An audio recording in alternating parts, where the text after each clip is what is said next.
జయశంకర్ భూపాలపల్లి జిల్లా చిట్యాల మండలం దూద్పల్లి గ్రామంలోని పులి తిరుపతి ఇంటి బాత్రూం ఆవరణంలో 7 అడుగుల భారీ కొండ చిలువ కనపడడంతో ఫారెస్ట్ అధికారులకు సమాచారం ఇవ్వగా స్వయంగా ఫారెస్ట్ రేంజ్ ఆఫీసర్ నాగరాజు గ్రామంలోకి వచ్చి దాన్ని గంటసేపు శ్రమించి పట్టుకున్నారు.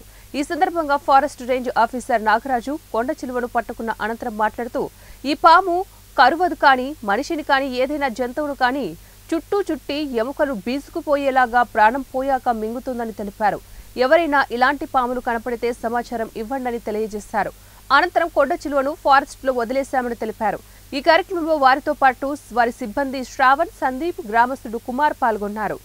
పులి తిరుపతి దూద్పల్లి గ్రామం నుంచి పులి తిరుపతి గారు ఇచ్చిన సమాచారం ప్రకారము కొండ చిలువ వాళ్ళ బాత్రూమ్ వెనుక దాక్కుతుందని తెలిస్తే మేము ఇక్కడికి వచ్చి దాన్ని బయటికి తీసి కాపాడి ఇప్పుడు అడవిలో వదిలిపెడతాము. లేదంటే ఇబ్బంది అయితే మాకు ఫోన్ చేయండి, అంతే తప్ప వాటిని గాయపరిచి చంపే ప్రయత్నం చేయకండి. ఇది సుమారు 7 అడుగులు ఉంది. కొండ చిలువ అంటారు, పైథాన్. ఇది విషపూరిత పాము కాదు.